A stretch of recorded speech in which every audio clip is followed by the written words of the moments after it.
Right now, there is an aspiring teacher who is working on a 60-page paper based on some age-old education theory developed by some dead education professor, wondering to herself what this task that she's engaging in has to do with what she wants to do with her life, which is be an educator, change lives, and spark magic.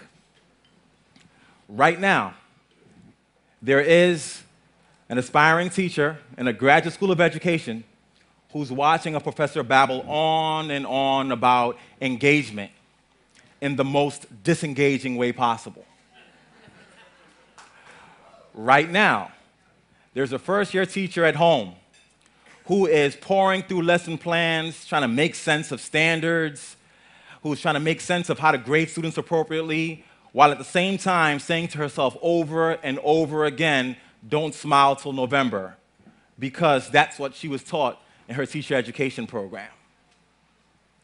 Right now, there is a student who is coming up with a way to convince his mom or dad that he's very, very sick and can't make it to school tomorrow.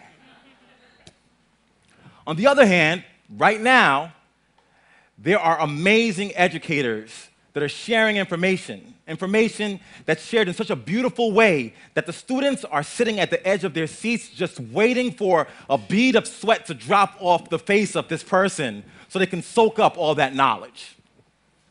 Right now, there is also a person who has an entire audience wrapped with attention, a person that's weaving a powerful narrative about a world that the people who are listening have never imagined or seen before. But if they close their eyes tightly enough, they can envision that world because the storytelling is so compelling. Right now, there's a person who can tell an audience to put their hands up in the air, and they will stay there till he says put them down. Right now. So people will then say, well, Chris, you described a guy who's going through some awful training, but you're also describing these powerful educators. If you're thinking about the world of education or urban education in particular, these guys will probably cancel each other out and then we'll be okay. The reality is, the folks I described as the master teachers, the master narrative builders, the master storytellers are far removed from classrooms. The folks who know the skills about how to teach and engage an audience don't even know what teacher certification means. They may not even have the degrees to be able to have anything to call an education. And that, to me, is sad. It's sad because the people who I described that were very disinterested in the learning process want to be effective teachers, but they have no models. I'm going to paraphrase Mark Twain. Mark Twain says that proper preparation or teaching is so powerful that it can turn bad morals to good. It can turn awful practices into powerful ones. It can change men and transform them into angels. The folks who I described earlier got proper preparation in teaching, not in any college or university, but by virtue of just being in the same spaces of those who engage. Guess where those places are? Barbershops, rap concerts, and most importantly, in the black church. And I've been framing this idea called Pentecostal pedagogy. Who here has been to a black church? We got a couple of hands. To go to a black church, that preacher starts off and he realizes that he has to engage the audience. So he starts off with this sort of wordplay in the beginning oftentimes.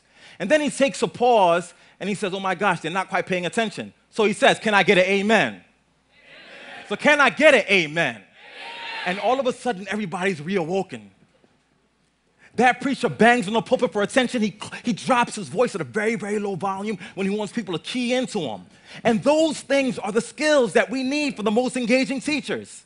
So why does teacher education only give you theory and tell you about standards and tell you about all these things that have nothing to do with the basic skills, that magic that you need to engage an audience, to engage a student?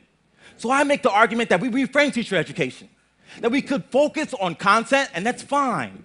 And we can focus on theories, and that's fine.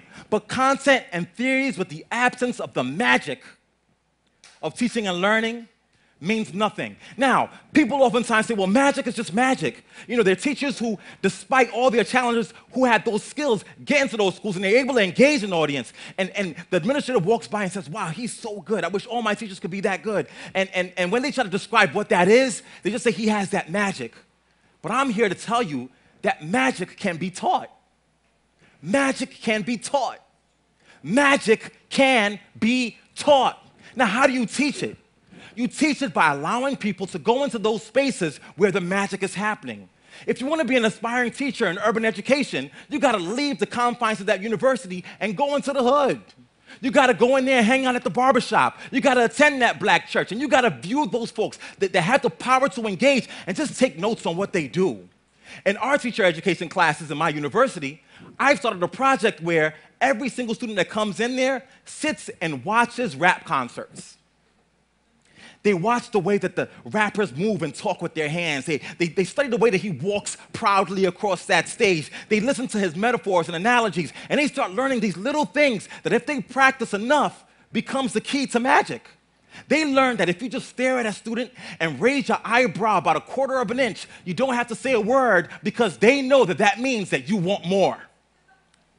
And if we could transform teacher education to focus on teaching teachers how to create that magic, then poof, we can make dead classes come alive. We can reignite imaginations, and we can change education. Thank you.